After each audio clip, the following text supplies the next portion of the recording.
Hey YouTube, this is City Prepping. In this video, we're going to take a look at generators. There's a lot of different options on the market, and before you purchase one, you need to consider what's most important to you, whether that's how much power you want to produce, what type of fuel you want to use, safety, maintenance, etc. There's a lot of variables. And what we'll do in this video is we'll go through them and discuss what you should consider before picking one up. So let's jump in. Please consider subscribing to our newsletter by clicking on the link in the description and comment section below. If you enjoy this video, please subscribe and click the like button to help the channel grow. Generator size.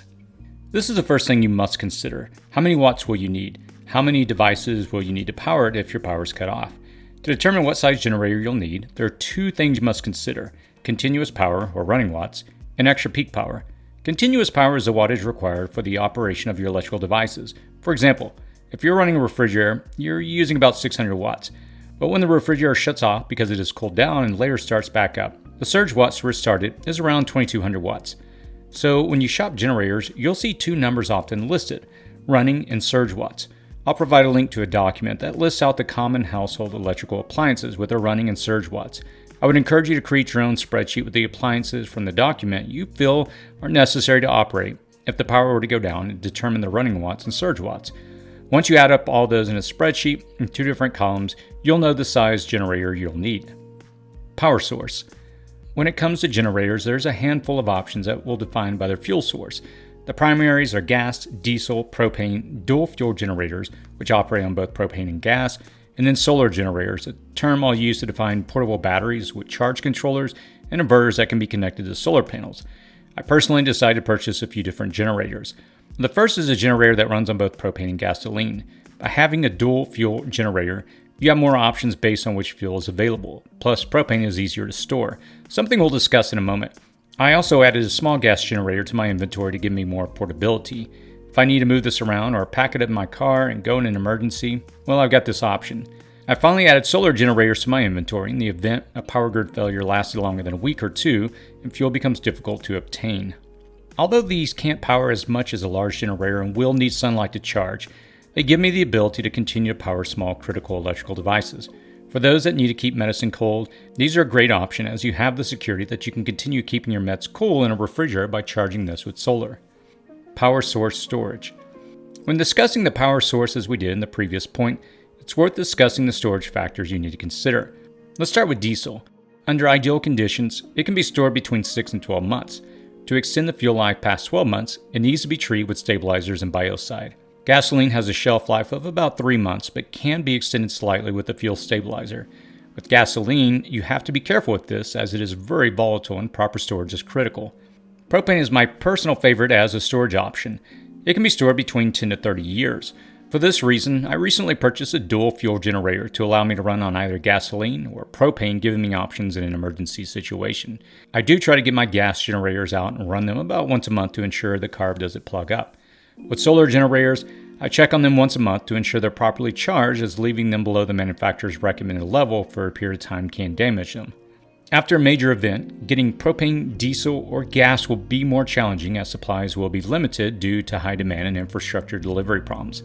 Solar with a battery backup system gives you an infinite fuel source as long as you budget your usage compared to the input.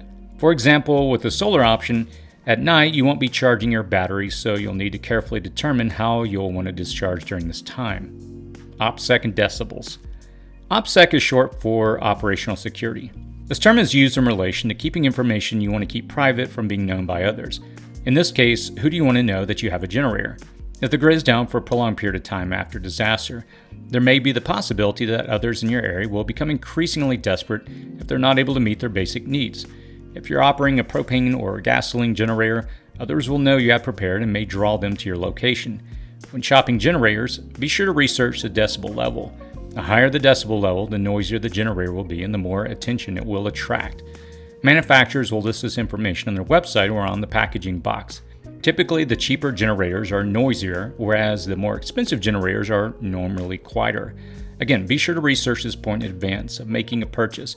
Even if you're able to deal with the noise, the emission alone will be detectable. Solar-based generators, on the other hand, will not have these issues and will give you the ability to reduce unwanted attention. While I don't anticipate that in a short-term natural disaster that noise from a gasoline-powered generator will be a major issue, a prolonged grid-down scenario will be a different story. Portability. I opted for 2 different sized carbon fuel source generators, given the option to have one that is portable. The larger of the 2 will be used to power some of the larger requirements, such as a refrigerator, while I'll use a smaller one for other miscellaneous power needs, in addition to having this option to be able to pack it into my car if we have to leave. The same holds true for my solar generator options. They're small enough to be highly portable, coming in at around 25 pounds. Maintenance. Keep in mind that gas generators do require maintenance. I tend to operate mine once a month and let them run for about 15 to 20 minutes.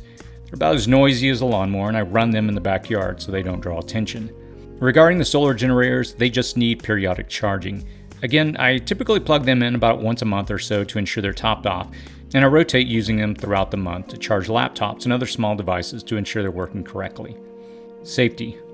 Gasoline and propane generators will produce emissions that require them to be at a safe distance from your home to operate properly. It's not uncommon after a natural disaster to hear of people dying in their homes due to carbon monoxide poisoning from incorrectly operating their generators. Most recommend a safe operating distance of about 20 feet from your house. Also, please do not operate these in your garage. Be sure to read the manufacturer's warnings carefully, as failing to follow these rules could lead to death. With solar generators, it's not an issue you need to be concerned about.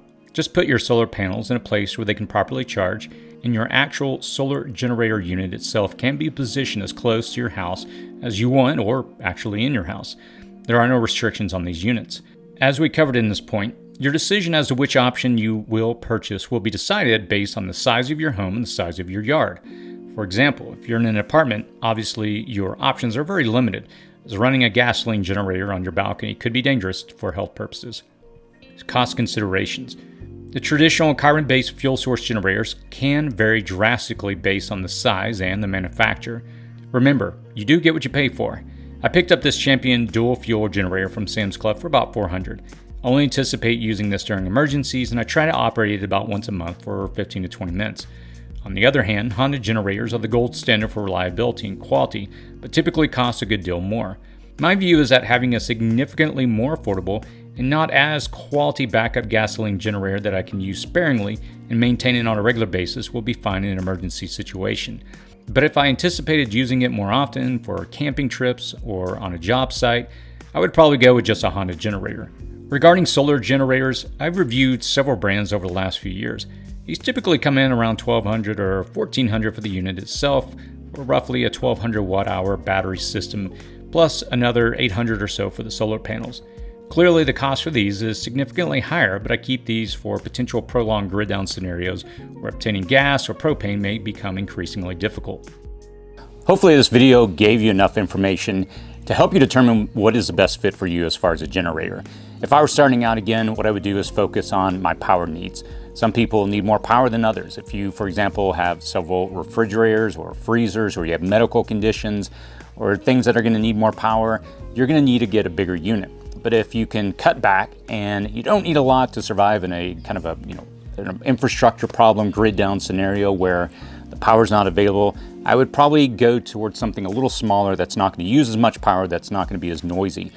For me, I've owned several different generators over the years. I've bought some, I've sold some, I've given some away.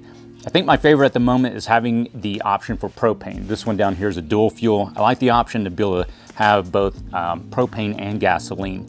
Now what I do is I also combine it with solar. I've got several different solar generators, and I'll be adding in about 3 weeks solar panels to my house, along with a battery backup system that can power a good portion of the house, at least most of the critical power needs that we have. So if you have any thoughts, any questions, any feedback, feel free to post that below. And as always, stay safe out there.